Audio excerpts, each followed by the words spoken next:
novo, a gente se adapta, né? A gente encontra maneiras de conseguir conviver com o vírus, usando máscara, levando álcool gel na bolsa, sendo menos afetuoso, e com isso as coisas começam a voltar aos pouquinhos. E aí, com isso, o governo faz esses estímulos de forma que esse vale seja o menor possível, né? E que menos pessoas, de fato, fiquem, né? Se o cabeleireiro que fica em frente à nossa casa fechar, obviamente que quando a epidemia estiver controlada, aquele empreendedor não vai voltar a empreender no dia seguinte.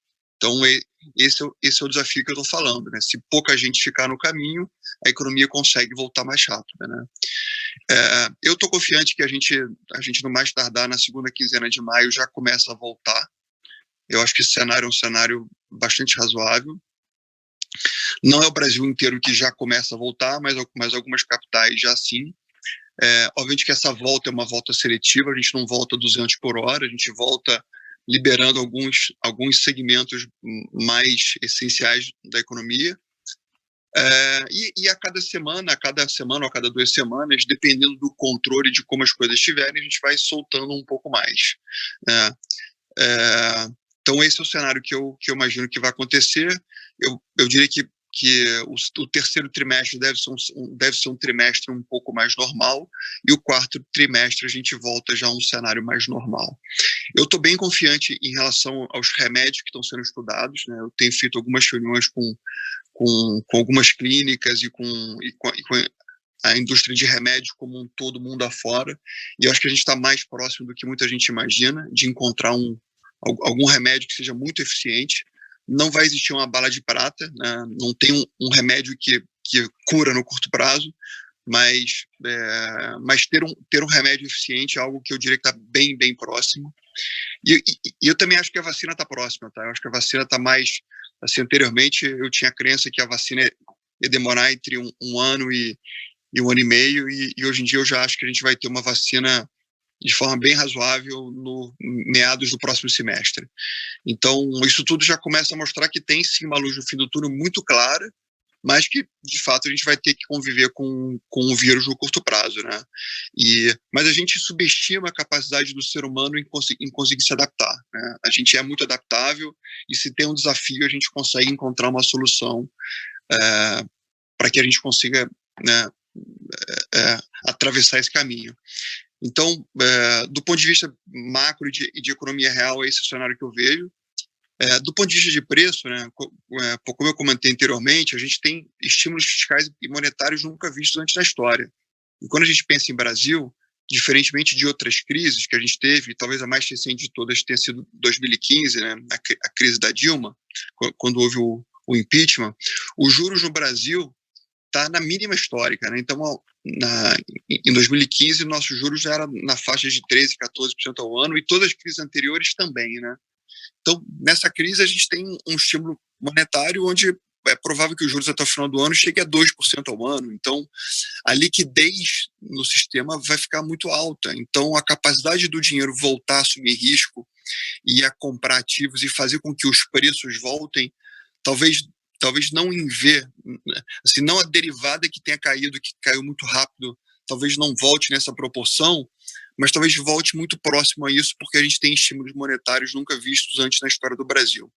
Então, eu sou confiante que os preços voltam rápidos, talvez não tão rápido quanto a queda foi,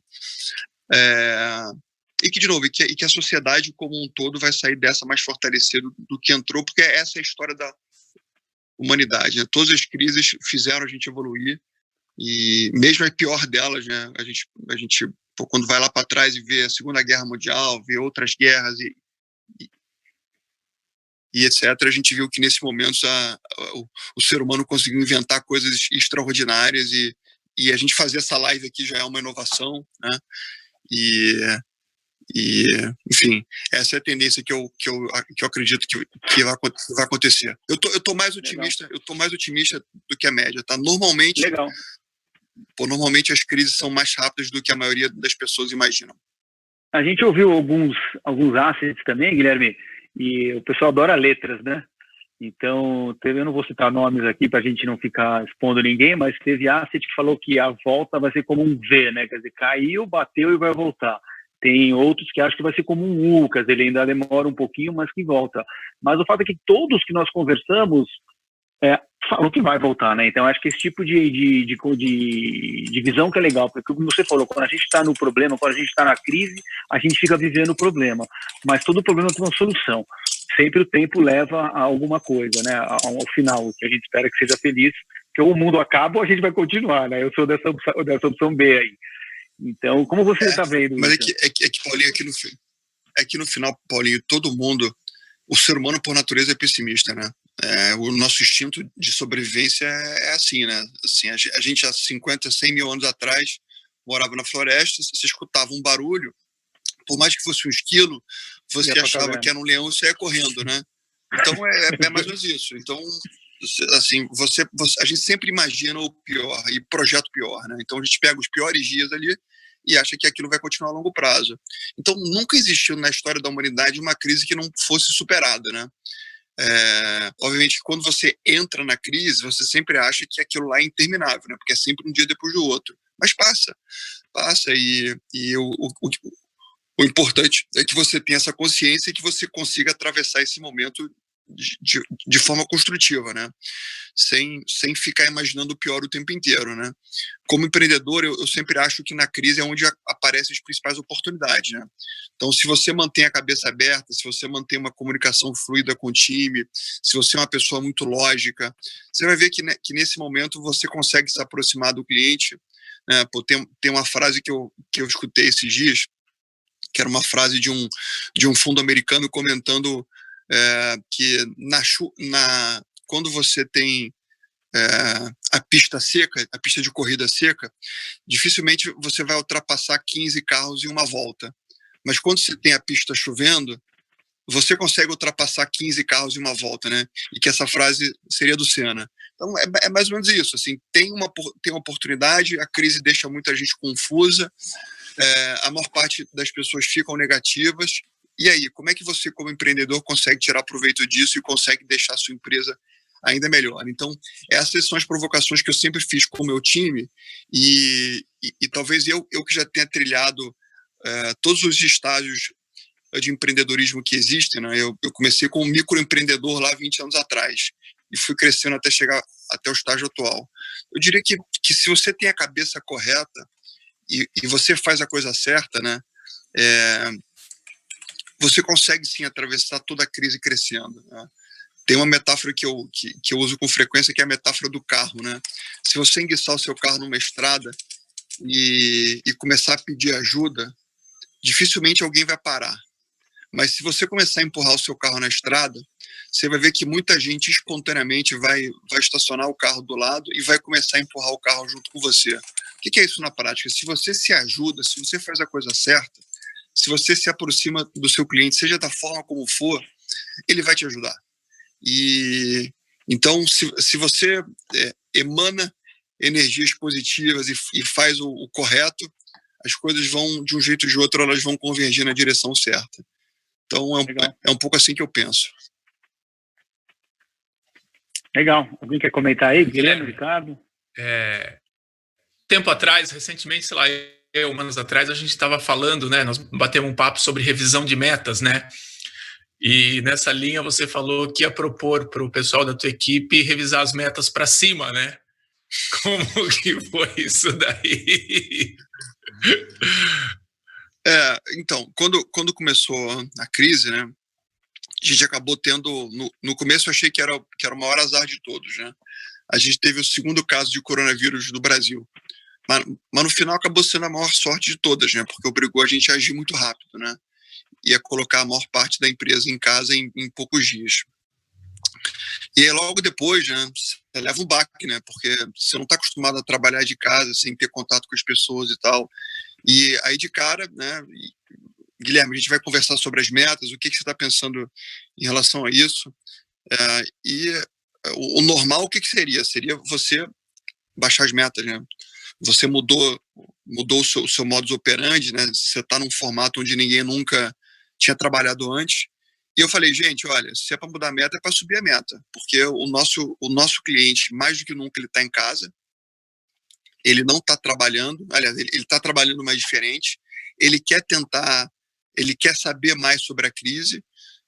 Então, mais do que nunca, a gente é uma empresa que é privilegiada, a gente consegue trabalhar de casa, a gente não tem uma loja que tem que estar aberta. Então, a gente vai ser mais eficiente, a gente vai gastar menos despesa, a gente vai ter menos custo fixo, menos custo variável, e a gente consegue se aproximar do cliente como nunca, né? Diferentemente do formato anterior, né?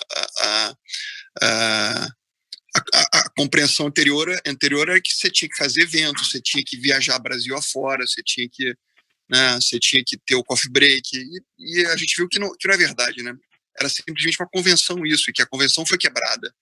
E que mais do que nunca a gente está mais próximo do cliente do que a gente esteve em toda a história da XP. Então não teria por que cortar a meta, e sim, se fosse mexer na meta, a gente teria que subi-la. Mas a gente acabou mantendo. Então a gente está atingindo. Eu sou bem confiante que a gente vai atingir as metas que a gente imaginou no começo do ano, e a empresa está super bem. Me arrisco a dizer que a empresa hoje está melhor do que ela estava anteriormente. Está mais organizada, as pessoas estão mais eficientes, e assim, eu não tenho dúvida que esse modus operandi nosso é um modus operandi que vai ser uma tendência a partir de agora. Eu acho que, o Paulinho, até uma coisa que a gente estava conversando, Guilherme, ano passado, quando a gente fez o evento W Investor aqui em São José, e que você prestigiou no nosso evento, a gente falou, você comentou um ponto muito interessante dentro do crescimento da XP, que foi a evolução em momentos de crise. Então, a gente fala muito da questão de inovar, buscar solução e tirar um proveito, né, do ponto de vista empreendedor de uma crise como essa. Olhando para a atual crise, o que a gente pode esperar, talvez, da XP para os próximos anos? Vamos lá, 2020, 2021, o que a gente já consegue ver como resultado dessa crise? Breno, a gente tem... A cultura do brasileiro nunca foi uma cultura de investimentos, né? O brasileiro sempre foi rentista, né? Sempre foi aquele investidor que em função do cenário macroeconômico que circula o Brasil desde o Plano Real, né, com juros maiores de 13% ao ano na média, ninguém nunca aprendeu a assumir risco, ninguém aprendeu a diversificar, a pensar em longo prazo, porque não era necessário, né? Bastava você comprar um título público do governo federal, comprar um CDB de um grande banco ou uma LCI, e você tinha o melhor dos mundos, né? Você tinha alto retorno, alta liquidez e baixo risco, né? Então, quando a gente analisa a concentração bancária que existe no Brasil, que é brutal, que é mais de 90%, e a forma como as pessoas investem e o cenário macroeconômico que se construiu, né, a partir de agora, né, quer dizer, a gente já vinha tendo juros cada vez mais baixos no Brasil, porque as contas públicas vinham sendo colocadas no trilho, e simultaneamente a combinação de empreendedorismo com tecnologia vinha gerando deflação. Então, se você tem deflação de preços, que é a ausência de inflação, você tem cada vez mais juros baixos, né? Então, isso já vinha obrigando as pessoas cada vez mais a mudar seu comportamento. Então, as pessoas vão ser cada vez menos da renda fixa e vão ter que cada vez mais aprender a pensar a longo prazo, a diversificar, conhecer um pouco mais sobre ações, sobre fundos de risco, o que é assim no mundo inteiro, né? Não é à toa que quando a gente pega Estados Unidos, a gente vê por que 50% dos americanos investem em ações, porque lá tem uma cultura de juros baixos por muitos e muitos anos. Então, quando eu penso em o que vai mudar a nossa vida nos próximos anos, eu digo, olha, a gente só está começando a fazer aquele mais do mesmo, né? É o trabalho de cada vez mais levar a educação financeira às pessoas, de cada vez mais assessorá-las, porque ninguém nunca na história do Brasil viu esse ambiente atual, né, que é um ambiente onde, né, quem talvez tivesse R$1 milhão há 3 anos atrás, tinha uma renda sem risco de mais ou menos R$130 mil por ano. Essa renda, talvez no final desse ano, chegue a R$20 mil. Então, a sua renda caiu 80%, né? Ou seja, você vai ter que ter uma mudança de comportamento. E o papel nosso, da XP, da WFlow, é como é que a gente consegue ajudar essas pessoas a trafegarem nesse ambiente que elas nunca viram antes na história. Mas é esse ambiente que empodera a sociedade. Porque o ambiente anterior, ninguém pensava em empreender ou a tomar risco, e por conta disso, todo o crescimento econômico do país dependia do governo. Por quê? Porque com tamanho custo de oportunidade adverso, quem é que vai empreender? Quem é que vai montar uma padaria na esquina? Quem é que vai ser um empresário que vai querer tomar dinheiro emprestado e comprar o concorrente, ampliar sua planta industrial? Então, no cenário anterior, onde a gente não tinha uma administração competente das contas públicas, só quem puxava o crescimento do PIB era o governo. Agora inverte. Agora nós ficamos empoderados, né? A sociedade agora vai mexer na poupança dela e vai ter que assumir riscos. Por quê? Porque o custo de oportunidade está lá embaixo. Então isso muda não só a forma como as pessoas investem, mas muda a forma como a sociedade se organiza. E por isso que eu sou super otimista com o Brasil a médio e longo prazo. Acho que pode falar, Paulinho, pode falar. É que só ia complementar que, com relação a isso daí, a gente também fala muito da questão da pessoa jurídica, né? O Rubens, o nosso sócio, acabou de mandar uma pergunta aí no Q&A, e acho que é um desafio também agora a gente aproximar dessas empresas que também vão ter todo esse desafio na questão de investimento, alocação de caixa, e no médio e longo prazo para uma recuperação junto ao XP Empresas, né? Não, sem dúvida, assim, quando a gente fala em mudar a forma como investe, não é só a pessoa física, é a pessoa jurídica, né? Todo mundo, quer dizer, normalmente a pessoa jurídica, ela aplica o seu caixa de forma mais conservadora, né? Ela sabe que parte do seu caixa é o ativo circulante dela e portanto, assumir riscos maiores acaba sendo algo mais improvável, né? Mas sem dúvida nenhuma, todo mundo vai ter que ter muito mais consciência sobre dinheiro, e coisa que até então não se tinha no Brasil. Então, acho que essa mudança é uma mudança estrutural, tanto do ponto de vista de pessoa física quanto de pessoa jurídica. Mas e do ponto de vista de pessoa jurídica, e do ponto de vista de pessoa jurídica, cada vez mais a competição no crédito, assim, imaginem que tomar crédito com juros a 13%, com CDI a 13%, é uma coisa. Tomar crédito com CDI a 2%, a gente sempre viu que o americano lá não fazia conta de quanto custava aquele bem, né? Mas quanto custava a prestação daquele bem.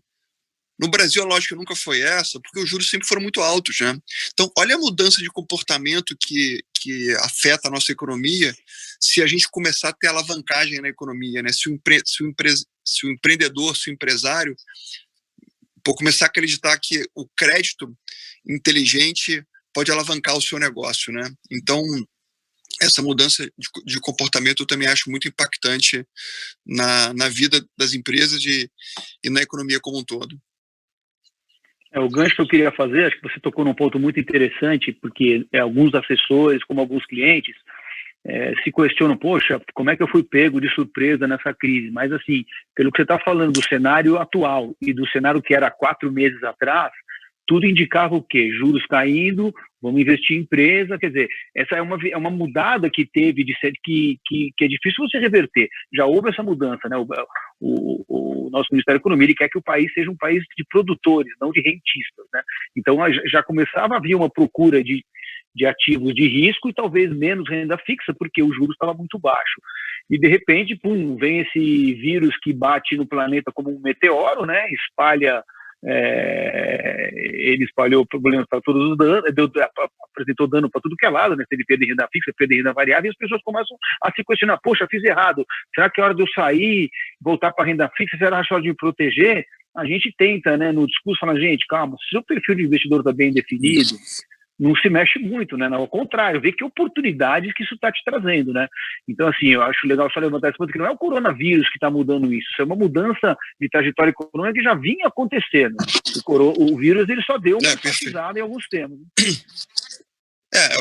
Que uma vez você ter comentado sobre aquele investidor que talvez tenha ficado um pouco mais agressivo no seu portfólio, assumindo um pouco mais de riscos, e aí vê eventualmente que no meio da crise a carteira dele cai 50%, né? A parte de risco cai 50%.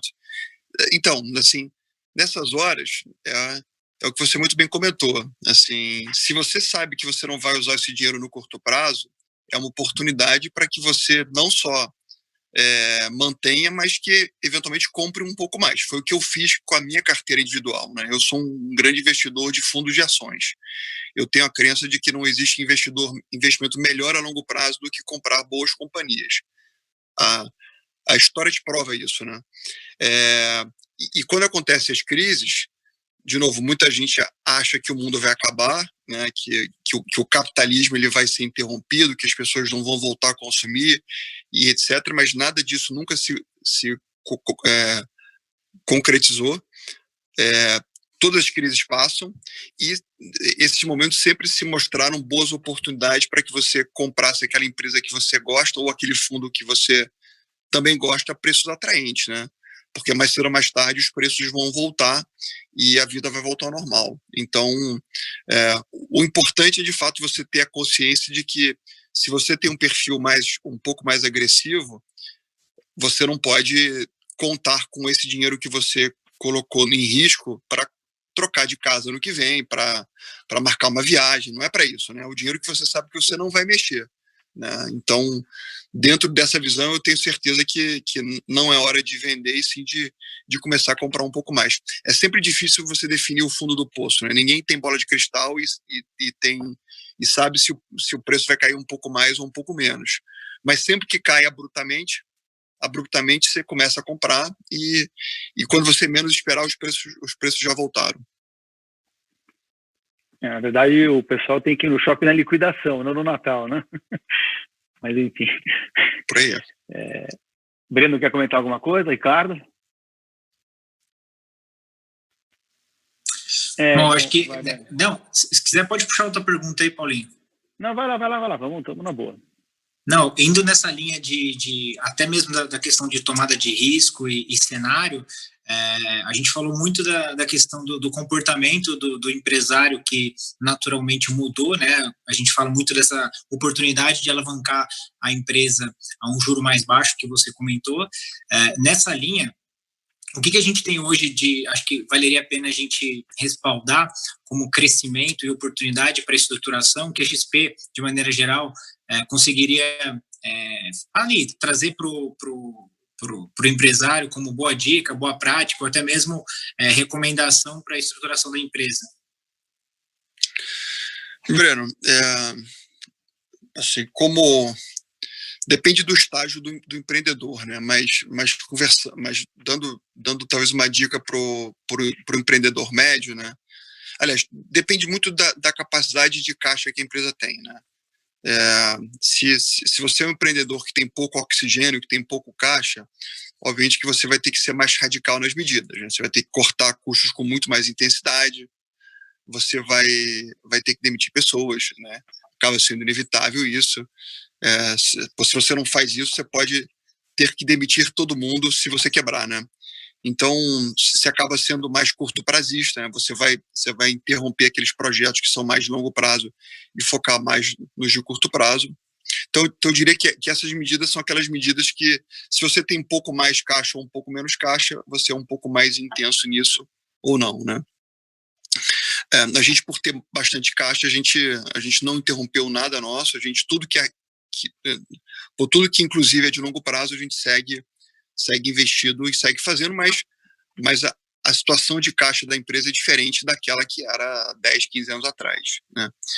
Mas o que eu diria que são regras, são conceitos que eu aprendi na minha vida empreendedora, que ajudam a todos os empreendedores. Na crise, é super importante que você esteja próximo do seu cliente.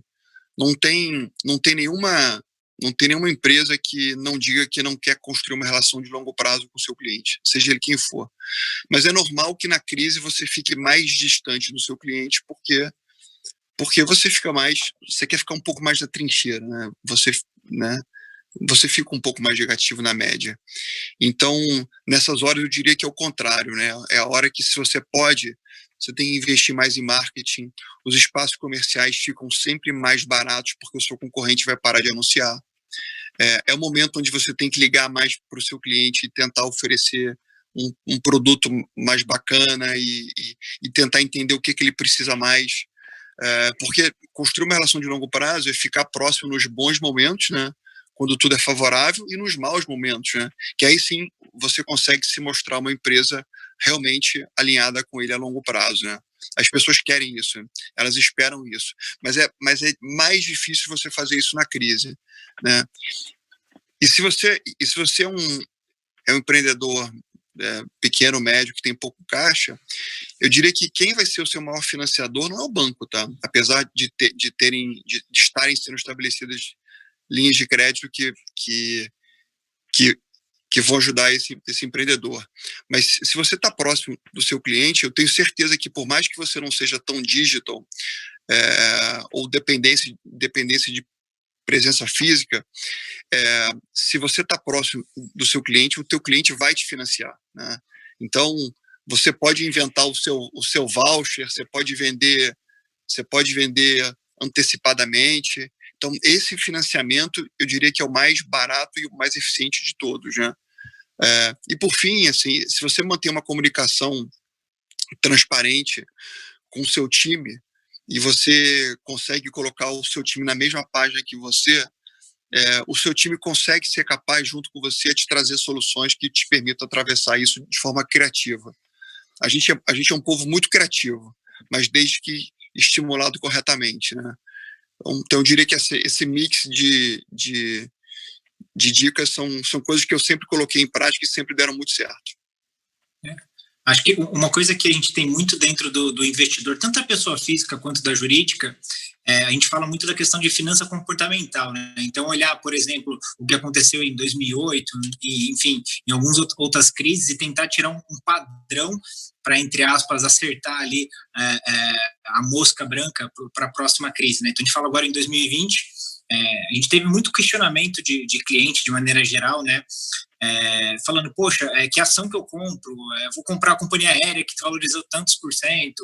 A gente trouxe várias lives para a gente trazer o assunto de renda variável, mas de maneira geral a gente costuma sempre estar próximo do cliente e mostrar a importância da diversificação. Queria que você compartilhasse um pouquinho para a gente, acho que um pouco de boas práticas que você como investidor e também pessoa física teve ao longo dos anos, né, além de investir em boas companhias, né, na própria XP, mas o que você vê como regra importante agora de estar próximo do assessor e fazer boas escolhas olhando o médio e longo prazo? Olha, quando você faz uma análise micro de empresas, né, eu sempre gosto de olhar menos o setor e mais a empresa em si. Então, eu gosto mais de ir no micro do que no macro, né? Porque às vezes você pode ter um setor que não é tão bom, mas você pode ter uma empresa ali dentro que é muito boa. E o que eu tento entender sempre é o quão alinhado as pessoas que fazem parte daquela empresa são. Então, eu dou muito valor a que naquela empresa tem uma partnership e tem uma cultura de dono ali dentro, e o quão obstinado aquele time é e o quão rápido ele aprende. Então, são basicamente essas as coisas que eu tento entender quando eu faço uma análise micro. Mas eu prefiro, eu acho mais, assim, combina mais com o meu perfil investir através de fundos de investimento. Eu prefiro investir através de fundos porque eu acho mais prático ter um gestor por trás ali que consegue definir o melhor momento de entrar e de vender as empresas, né?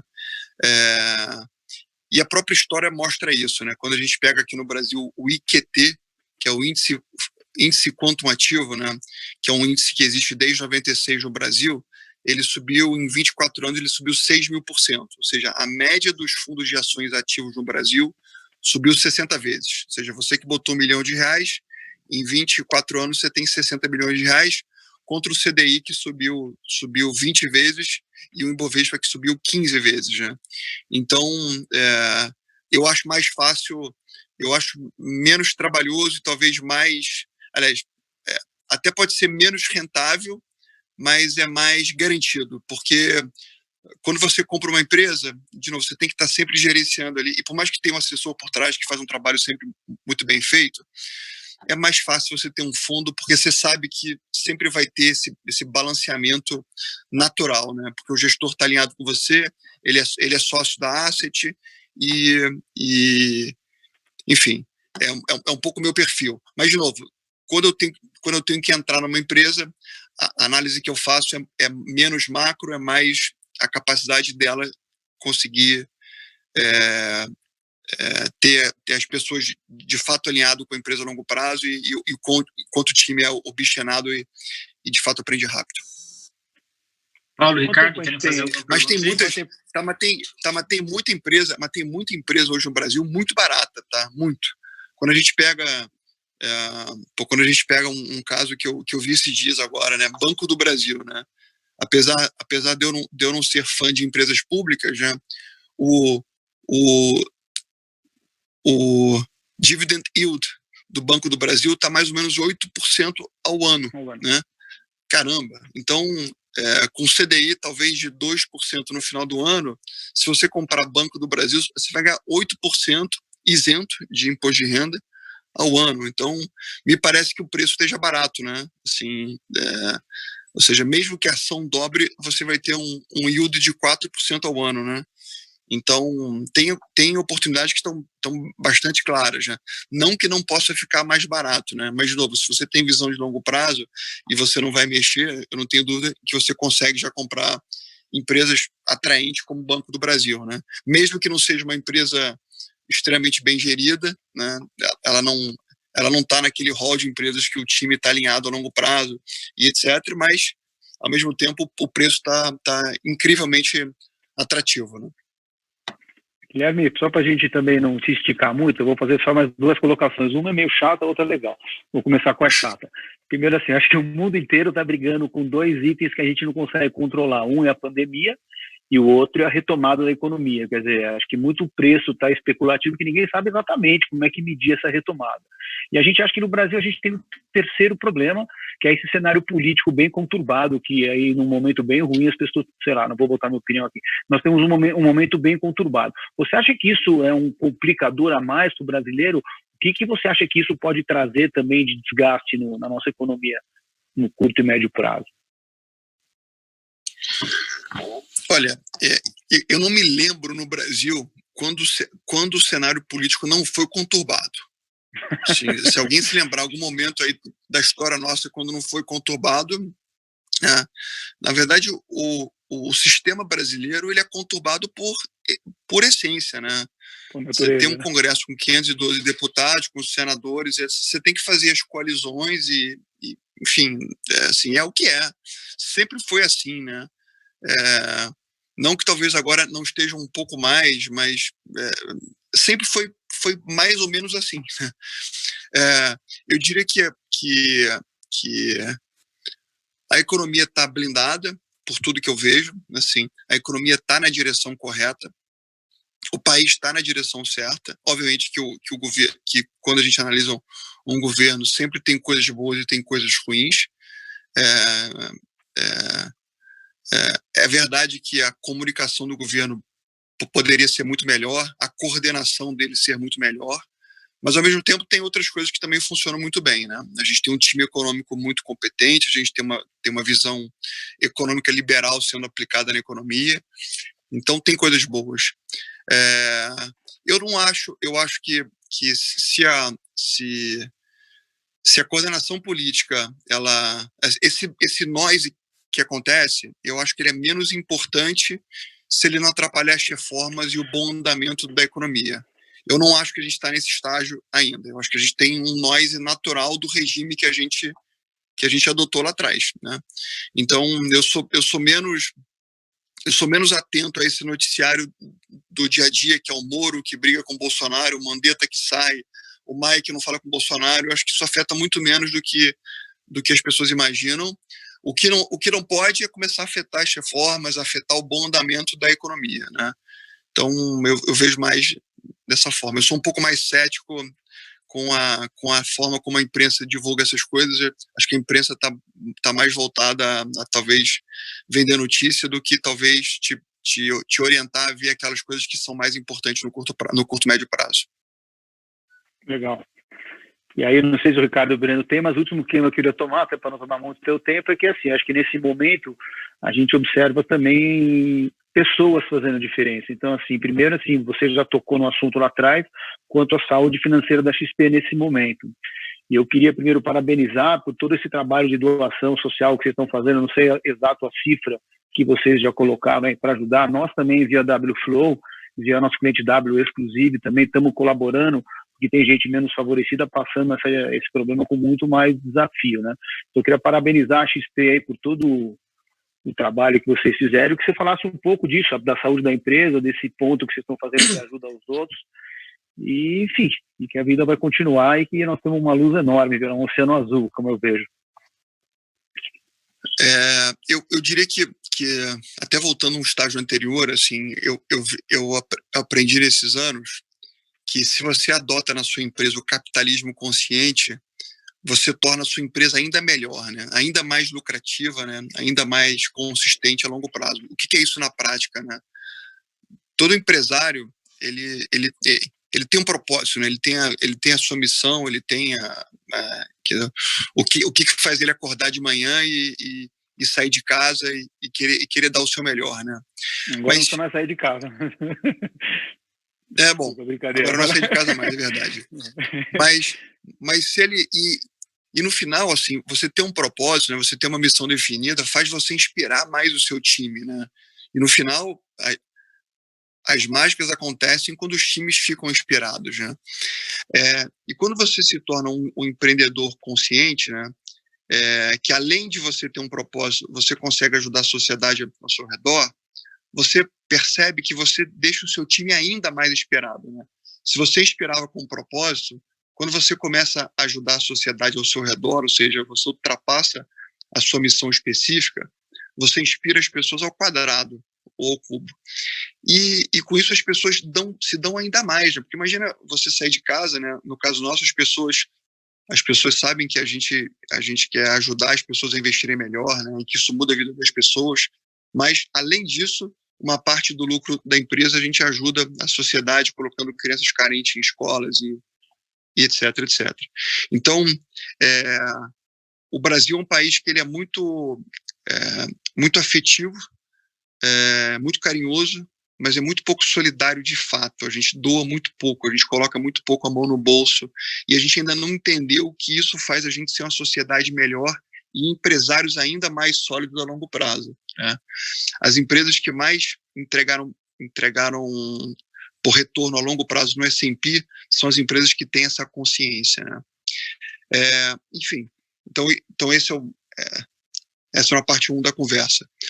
A gente quando viu que a confusão ia ser grande no Brasil, a gente não podia deixar de fazer a nossa parte, né? Normalmente, quando tem algo de errado na sociedade, a gente sempre é normal que a gente fique apontando as falhas, apontando os culpados e pouco haja, né? E a gente fez uma doação super importante, um valor elevado, na pessoa jurídica, mas um tanto na pessoa física. E a gente sabia que ia ter uma onda importante que ia impactar a saúde e ia ter uma outra onda que ia impactar a fome, né? São 70 milhões de pessoas informais no Brasil e autônomos.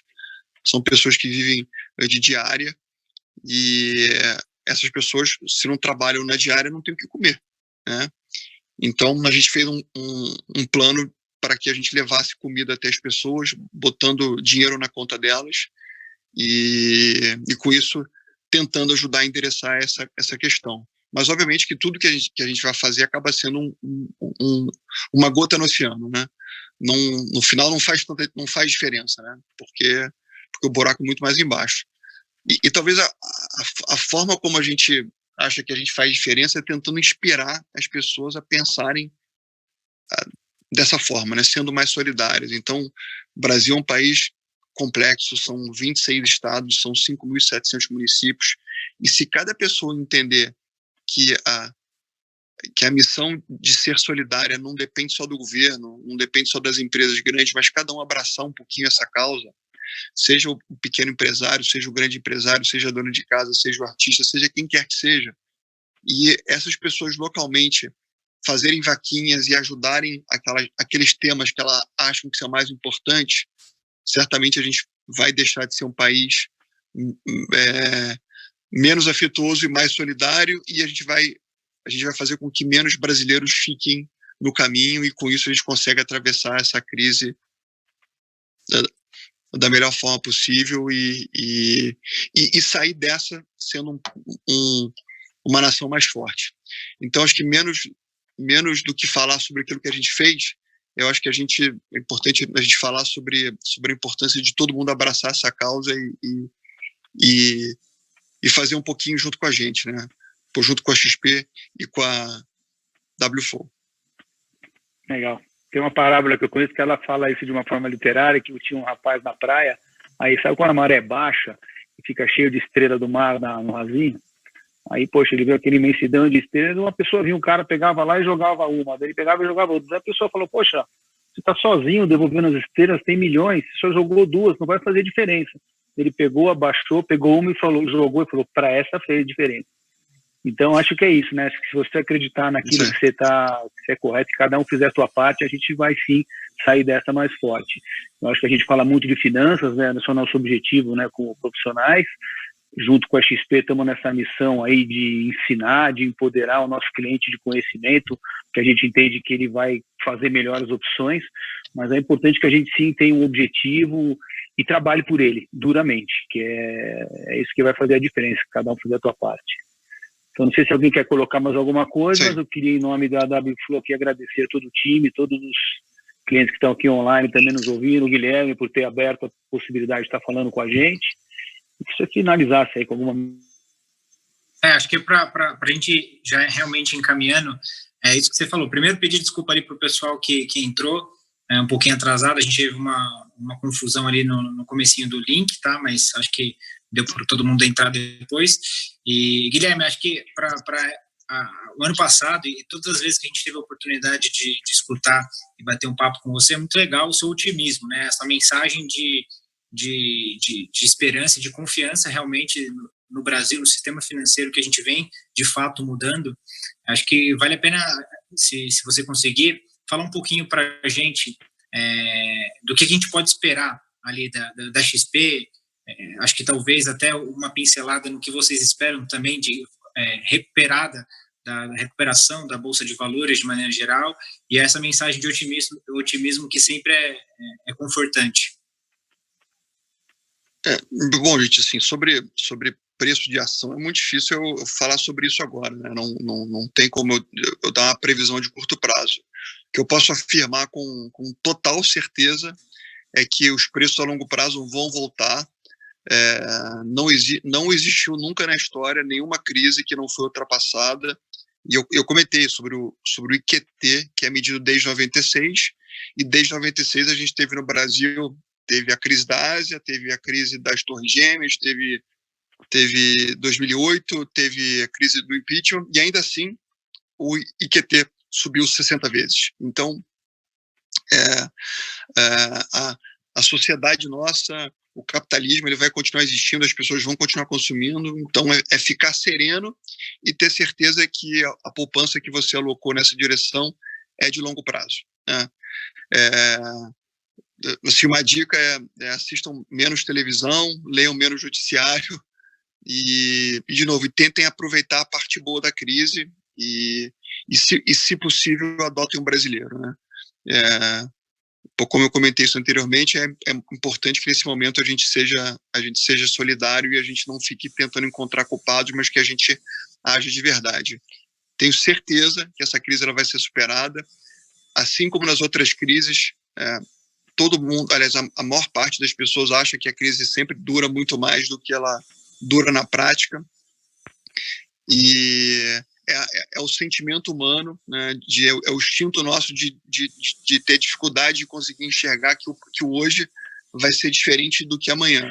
Mas o ser humano, ele é extraordinário, ele sempre encontra maneiras de conseguir se adaptar, e nessa crise não vai ser diferente, tá? A gente vai sair dela mais forte, aprendendo milhões de outras coisas que talvez a gente não esteja nem enxergando hoje, mas daqui a 6 meses, 1 ano, 2 anos, a gente vai olhar e falar, olha, isso aqui só aconteceu porque teve a crise do coronavírus, né?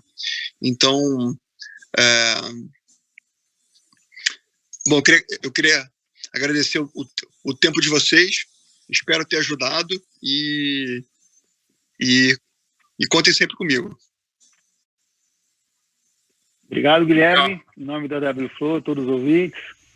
Está todo mundo sem microfone, então eu falo por eles. Quer falar, Alemão? Vai lá. Eu queria compartilhar esse otimismo, né? Que eu tive hoje fazendo o balanço de como foi o mês de abril, né? E eu vi que as carteiras mais agressivas já recuperaram de 25% a 30% da queda que teve em fevereiro, março, né? Então, existe realmente essa visão positiva. A gente estava imaginando que a recuperação ia demorar 1, 2 anos, né? E vimos que aí, num mês, o mercado já conseguiu voltar de 25% a 30%, né? Então, estamos aí bastante confiantes que, pelo menos no mercado financeiro, para aquelas pessoas que estavam mais expostas, o retorno vai ser bem mais rápido do que aquilo que a gente imaginava. E os números estão aí mostrando isso do mês de abril. É isso aí. Estamos confiantes que vai ser rápido. É isso aí. Legal, bom, obrigado, Guilherme, pessoal. Obrigado, Guilherme. Valeu, WFlow. Obrigado, gente. Um abraço. Valeu todo mundo. Bola para frente que a semana e o mês está só começando. Vamos nessa. É isso aí. Valeu, obrigado. Valeu, tchau.